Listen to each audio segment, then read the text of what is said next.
जय हिंद प्यारे बच्चों, मैं दिनेश कुमार यादव आपको अपना online platform Gayatri coaching centre में आपका स्वागत करता हूं। आज हम लोग मैट्रिक एग्जाम 2024 के लिए इंपॉर्टेंट क्वेश्चन मैं आप लोगों के बीच लेकर आ रहा हूं, जो कि एग्जाम में हर बार आपको इस टाइप के क्वेश्चन देखने को मिलेंगे। और आप भी जानते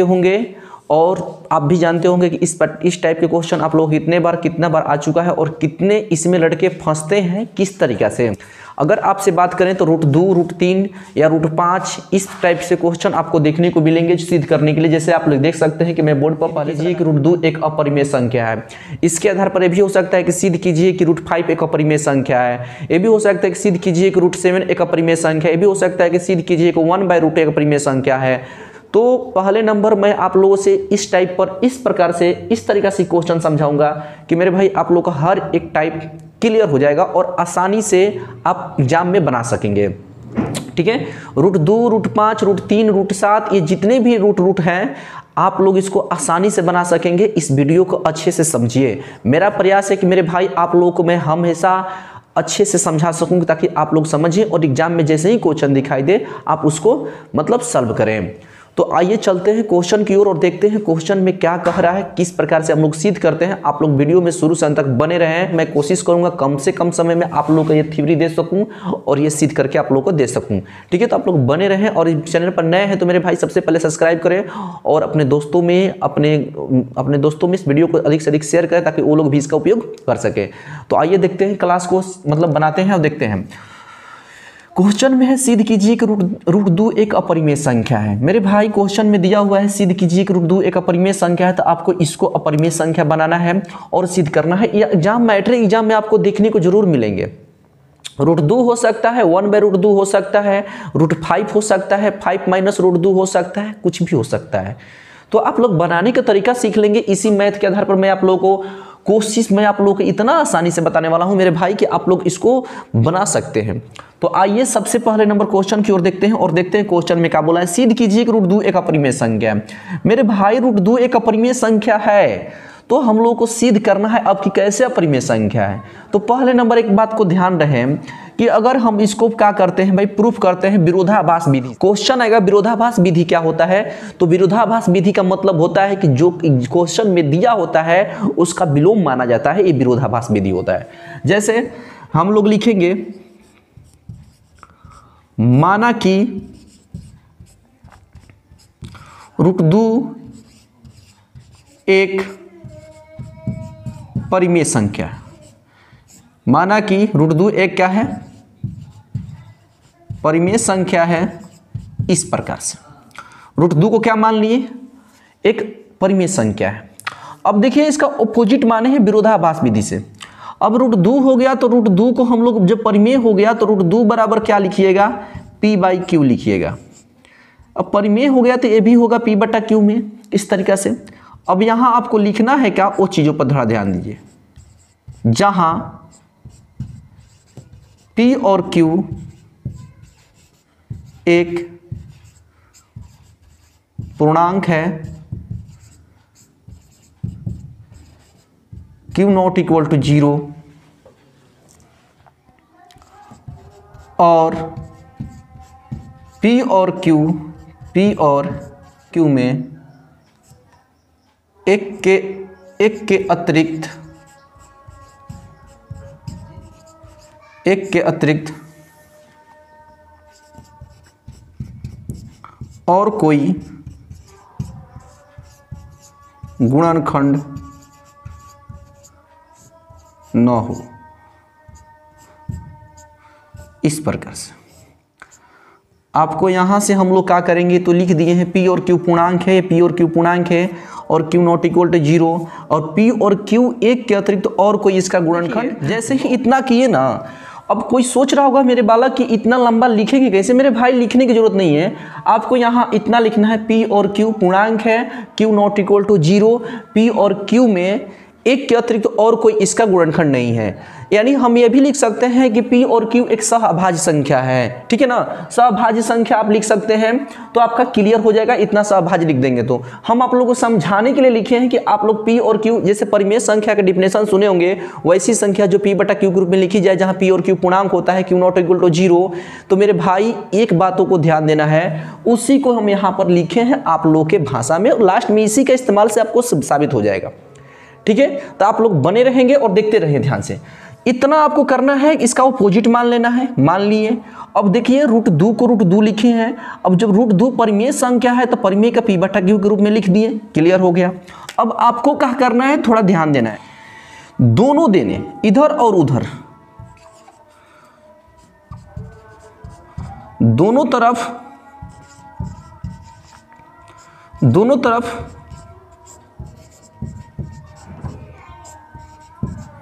वर्ग करने पर आपको क्या करना है, दोनों तरफ क्या करने पर, वर्ग करने पर आपको वर्ग करना है, दोनों तरफ वर्ग करने पर।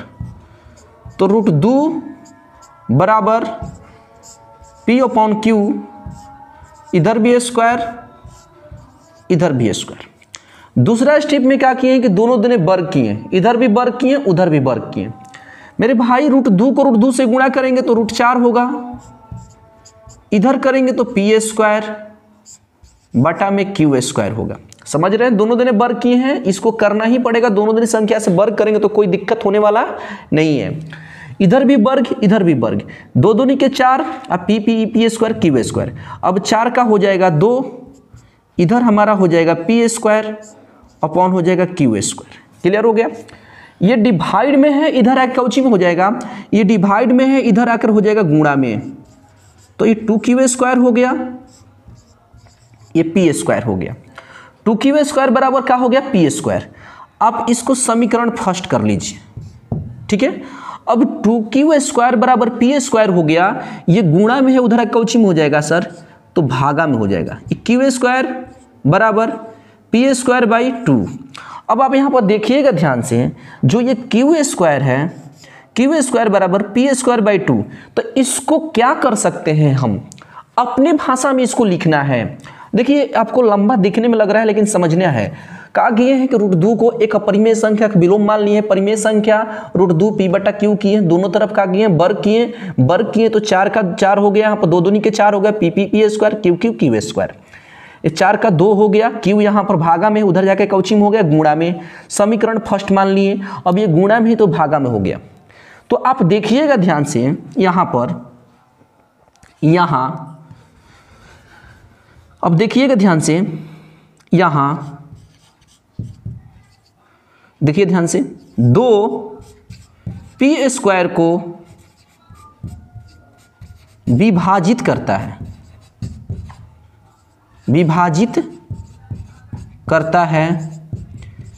इसलिए 2P को विभाजित करेगा। यहां तक करना है। देखिए ध्यान से, ये 2P स्क्वायर को विभाजित करता है, तो 2P स्क्वायर को विभाजित करता है, इसलिए 2P को भी विभाजित करेगा। ध्यान से, पहला स्टेप हम लोग पार कर गए। पहला स्टेप में कुछ नहीं हुआ है, यहां से देखिए वर्ग जैसे ही किए तो Q स्क्वायर बराबर P स्क्वायर बाई 2 हुआ। तो P स्क्वायर में हम क्या कर रहे हैं, 2 से डिवाइड कर रहे हैं। जैसे आप यहां पर समझिए कि अगर हम लोग लिखते हैं 4y3, तो इसका मतलब क्या होता है सर, कि 3 जो है क्या करता है, 4 को विभाजित करता है। यानी हम लोग बात करें 4 में 3 से क्या करते हैं, भाग देते हैं। तो इसको अपने भाषा में क्या लिखेंगे कि 3 4 को काटता है, 3 4 से विभाजित होता है, 3 4 से एक बार में विभाजित होता है, और इसका शेषफल 1 बचता है। यही तो बोलेंगे। तो बाटा का मतलब भागा होता है, तो वहीं यहाँ पर आप देखिएगा ध्यान से कि यहाँ लिखे हैं क्या, हम 2P स्क्वायर को विभाजित करता है, इसलिए 2P को भी विभाजित करेगा। एक स्टेप समझ में आया, अच्छा से समझ लीजिएगा इसको। अगला नंबर हम लोग चलते हैं, अब लिखेंगे यहाँ से आगे। अब ध्यान दीजिएगा, जैसा ही इस तरीका से कीजिएगा तो देखिए P हो गया है, 2Q हो गया, ठीक है। तो यहां से माना जाएगा, माना माना P बराबर 2m। यहाँ से हम यहाँ पर माने हैं कि P बराबर, ध्यान दीजिएगा यहाँ पर P बराबर लिखा हुआ है, P बराबर यहाँ पर लिखा है यहाँ पर 2। अब एक बात ध्यान देना है, अब यहाँ से कोई ना कोई मानना पड़ता है हम लोगों को सिद्ध करने के लिए। माना P बराबर 2m। अब देखिए यहाँ 2 रहेगा, यहाँ 2 रहेगा तो आपको 2 मानना है, यहाँ 5 रहेगा तो आपको 5 मानना है, यहाँ 7 रहेगा तो आपको 7 मानना है। जो रहेगा वही आपको यहाँ पर मानना है। P बराबर 2m, P बराबर 5m, P बराबर 7m। क्लियर हुआ? जहां m एक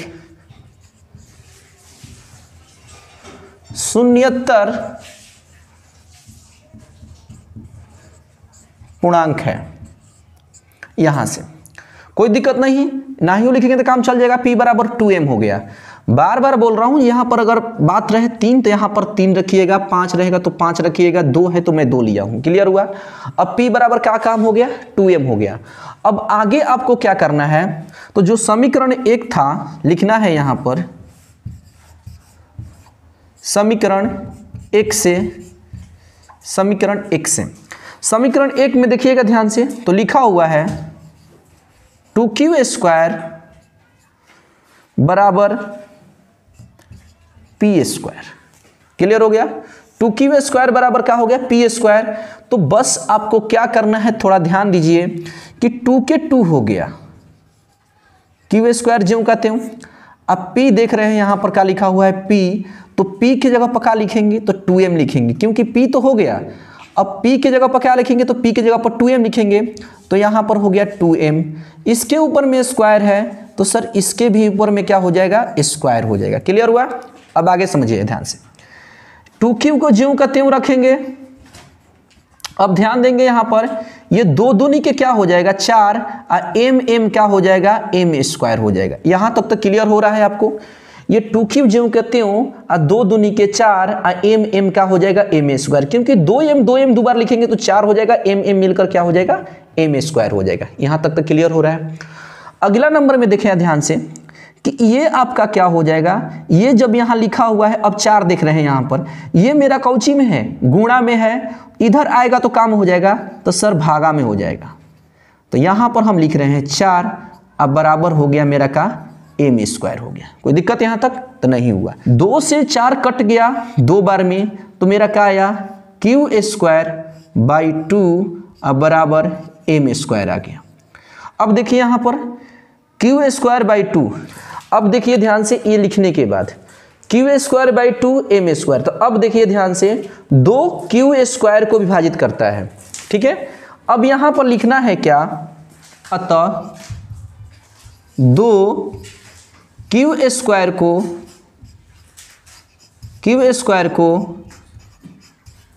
विभाजित करता है, विभाजित करता है, 2 q स्क्वायर को विभाजित करता है, इसलिए 2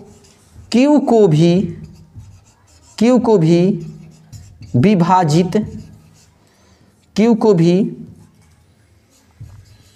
विभाजित करेगा।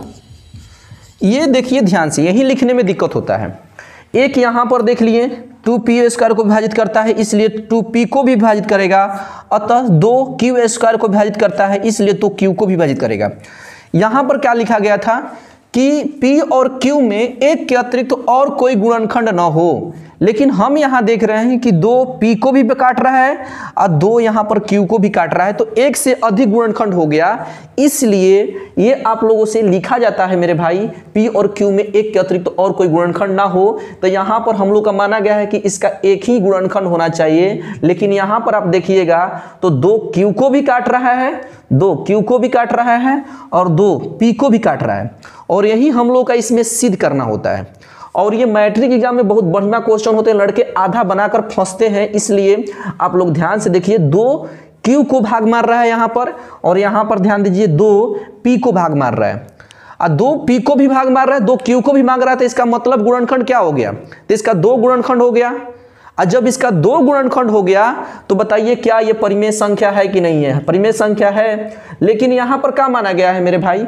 P और Q में एक के अतिरिक्त और कोई गुणनखंड ना हो। अब आपको यहां पर क्या देखने को मिल रहा है? 2 P को भी काट रहा है और 2 Q को भी काट रहा है, यानी यहां एक से अधिक गुणनखंड हो गया। और यहां पर क्या माना गया है कि इसका P और Q में एक के अतिरिक्त और कोई गुणनखंड न हो, इसलिए हम कह सकते हैं। अब यहां पर थोड़ा सा लिख देना है बॉक्स बनाकर, इसके क्वेश्चन बन गया। अब लिखना है अतः हमारी मानना गलत साबित हुई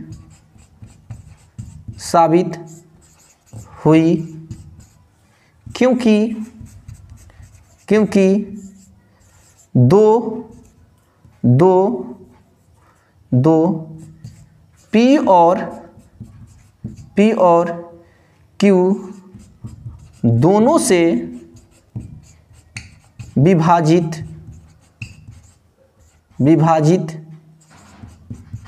होती है, इसलिए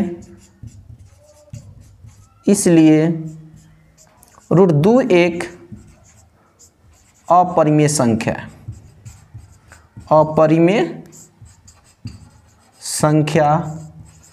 है। इस प्रकार से अब ये आपका हो गया ये वाला पूरा। तो बस इतना बनाने से आपको यहाँ पर नंबर मिल जाएगा पूरे मैथ में। और यहाँ से लड़के बहुत इस पर कुछ भी बना सकते हैं। √2 है तो √5 रखिए, जहाँ जहाँ रूट है वहाँ 5 रख सकते हैं। तो इस तरीका से बना, आप लोग देख लीजिए। मैं आपको एक बार फिर से समझा दे रहा हूँ, अब ध्यान दीजिएगा। क्वेश्चन में क्या किया है? कुछ नहीं, यहाँ से सिद्ध कीजिए कि √2 एक अपरिमेय संख्या है, ये भी हो सकता है। सिद्ध कीजिए कि √5 एक अपरिमेय संख्या है, ये भी हो सकता है कि √3 एक अपरिमेय संख्या है। यहाँ भी हो सकता है मतलब सिद्ध कीजिए कि 1/√2 भी। अगर आप एक बनाना जान जाएंगे तो इसी आधार पर सब बना सकते हैं। क्वेश्चन में हम क्या किए हैं कि विरोधाभास विधि का उपयोग किए हैं। विरोधाभास विधि क्या होता है कि जो दिया हुआ रहता है उसका अपोजिट मानते हैं, विलोम मानते हैं, उसी को बोलते हैं विरोधाभास विधि। जैसे में अपरिमेय संख्या √2 कौची है? अपरिमेय संख्या। तो विरोधाभास विधि से हम माना कि √2 एक परिमेय संख्या है। ठीक, जब √2 परिमेय संख्या है तो √2 को हम लोग माने हैं परिमेय संख्या। और जब परिमेय संख्या तो परिमेय संख्या किस में सूचित करते हैं? P/Q के रूप में सूचित करते हैं। तो P/Q बराबर दिखा दिए यहाँ पर। ठीक, अब देखिए P और Q क्या है मेरे भाई? सहभाज्य संख्या बोल दीजिए ना। तो P और Q क्या है मेरे? जहां P और Q एक पूर्णांक है, Q ≠ 0, और P और Q में एक के अतिरिक्त और कोई गुणनखंड न हो। ये हो गया एक, मतलब सिर्फ और एक से कटने वाला ये। अब आगे क्या किया गया है? दोनों तरफ वर्ग करने पर। यहां के बाद आपको समझना है दोनों तरफ क्या करने पर? वर्ग करने पर। ये लिखा हुआ है तो इधर भी वर्ग चढ़ा दिए, इधर भी वर्ग कर दिए। √2 को हम 2 बार मल्टीप्लाई करेंगे तो क्या होगा? √4 होगा। इधर दोनों देने करेंगे तो P² होगा। जब ये हो गया तो 4 का वर्गमूल 2 होता है। अब P² ज्यों का त्यों। अब आपको देखना है आगे, ये आपको क्या लिखा हुआ है मेरे भाई? तो ध्यान से देखिएगा, हम यहाँ पर क्या किए हैं कि ये Q² ये भागा में है, उधर जाकर क्या कर दिए हैं? गुणा में कर दिए हैं। तो 2Q² हो गया। 2Q² बराबर P² हुआ। समीकरण क्या कर दिए? 1 कर दिए यहाँ से। ठीक, अब ये 2 कौची में है तो 2 यहाँ पर गुणा में है, तो इधर आगे कौची में हो गया? भागा में। तो यहाँ से आप कह सकते हैं कि 2 P² को विभाजित करता है। यानी देखिए 2 हम P² में क्या से भाग मारे हैं? 2 से। तो यहाँ पर बोल सकते हैं 2 P² को विभाजित करता है। यहीं पर लड़के बहुत कम लिखने में दिक्कत होता है, बहुत डरते हैं लिखने में, क्योंकि तो बनाने तो बना देंगे लेकिन ये क्या लिखना है वो नहीं समझ पाते हैं। वही मैं इस वीडियो में आप लोगों को बता रहा हूँ कि ध्यान से समझिएगा कि 2 P² को विभाजित करता है, इसलिए 2 P को भी करेगा। यहां पर P को भी दिखाना था, Q को। देखिए यहां पर यहाँ पर 2 P² को विभाजित करता है, इसलिए 2 P को भी विभाजित करेगा। यहां तक क्लियर हो गया। जब यहां होने के बाद आपको यहां पर क्या करना है? एक स्टेप हो गया, 2 से P से विभाजित कर दिए। अब अगला नंबर हम लोग का दिखाने का प्रयास है Q का। अब ध्यान दीजिएगा, अब यहां से क्या हुआ? अब माना P बराबर 2m। P बराबर क्या माना गया है? 2m माना गया है। क्यों 2m माने हैं? तो आप ध्यान दीजिए, जहां m एक शून्येतर पूर्णांक है, आपको लिख कर दिखा दिए कि m एक पूर्णांक है। अब ध्यान दीजिए p बराबर 2m मानना है आप लोग। अगर यहाँ पर 5 होता है तो 5 मानिएगा, 3 रहेगा तो 3, जो भी रहेगा रूट में वही संख्या मानिएगा, याद हो जाएगा आपको, यहाँ से समझ में आ जाएगा। p बराबर 2m। अब क्या किए हैं कि p बराबर 2m जो समीकरण फर्स्ट माने हैं यहाँ पर, यही पर ध्यान देना है। समीकरण 1 से, यानी जो हम 1 माने हैं समीकरण, इसको यहाँ पर लिख दिया गया है। 2q² बराबर p², 2q² बराबर p² रख दिए हैं।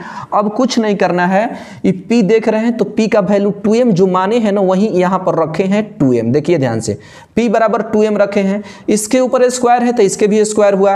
अब 2m को स्क्वायर है तो 2m दो बार, तो 2m मिलकर कितने m होगा, 4m होगा, क्योंकि 2 बार 2 4, m से 2 बार 2m² होगा, m² होगा। अब ये हमारा कौची है में गुणा में, तो इधर ध्यान दीजिएगा, ये मेरा गुणा में है, इधर है कौची में हो गया, भाग में हो गया। ठीक, 2 से 2 कट गया 2 बार में, क्या बना q², बटा में क्या बचा, 2² बचा। अब यहाँ से देखिए ध्यान से कि 2 q² को विभाजित करता है। यहाँ पर 2 किसको विभाजित कर रहा था, तो p को कर रहा था। यहाँ पर 2 किसको करने लगा, q² को करने लगा। तो अतः हम लिख सकते हैं, अतः 2 q² को विभाजित करता है, इसलिए 2 q को भी विभाजित करेगा। इस तरीका से लिख दिए। अब हम लोग का दोनों सिचुएशन देखकर, ये सिचुएशन दोनों को देखकर कि 2 भाई p को विभाजित कर रहा है, 2 q को विभाजित करता है, इसलिए हम लिखे हैं क्या, अतः हमारी मानना गलत साबित हुई, क्योंकि 2p और q दोनों से विभाजित होती है, इसलिए √2 एक अपरिमेय संख्या है। यहाँ तक आपको हो गया कहानी। तो मेरे भाई आप लोग अच्छे से इसको देखिए ध्यान से, और ये आपको मेरा जहाँ तक प्रयास है मैं आप लोग को आसानी से दे रहा हूँ, ताकि आप लोग हर एक टॉपिक बना सकें। तो आज के लिए यही रहेगा, मैं आप लोग का एक क्वेश्चन दे रहा हूँ, आप लोग बनाते रहिएगा। यहाँ से आपको सिद्ध करके दिखाना है √5, बात करें 1/√2, ये दोनों को बनाकर HW के लिए मेरे बालक जो मेरे कोचिंग के लड़के हैं ऑफलाइन वाले, ये दोनों के दोनों बनाकर दिखाएंगे। ठीक है ना। सिद्ध कीजिए कि √5 एक अपरिमेय संख्या है, सिद्ध कीजिए कि 1/√2 एक अपरिमेय संख्या है। इस तरीके से आपको एग्जाम में क्वेश्चन आपको फिक्स है एक देखने को मिलेंगे। तो मैं जो आप लोगों के 6:30 बजे क्लास करवा रहा हूं मेरे भाई, आप उससे जुड़े रहें। अब जो भी क्लास होगा आप लोगों के लिए इंपॉर्टेंट होने वाला है मैट्रिक एग्जाम के लिए, क्योंकि उसमें जो क्लास में मेन हम देने वाला हूं, जो एग्जाम में आप लोग का एक्सपेक्टेड क्वेश्चन होंगे, जो आने लायक होंगे, मैं आप लोग को उसी टाइम करवाने वाला हूं। तो आप लोग बने रहें उसी क्लास में, आकर क्लास को उस टाइम पर देखें। आपका क्लास चालू हो गया है तो मेरे भाई आपको आकर उस टाइम में आप लोग देख सकते हैं, लेकिन दोनों को बनाएंगे आप। √5 को सिद्ध कीजिए, √5 एक अपरिमेय संख्या है, सिद्ध कीजिए 1/√2 एक अपरिमेय संख्या है। यहां से क्वेश्चन आने की संभावना, ये दोनों में से आपको संभावना अधिक है आने के लिए, यहां से तो फिक्स ही एगो आएगा। ठीक है, तो आज के लिए इतना ही, मिलते हैं नए क्लास में। जय हिंद, जय भारत।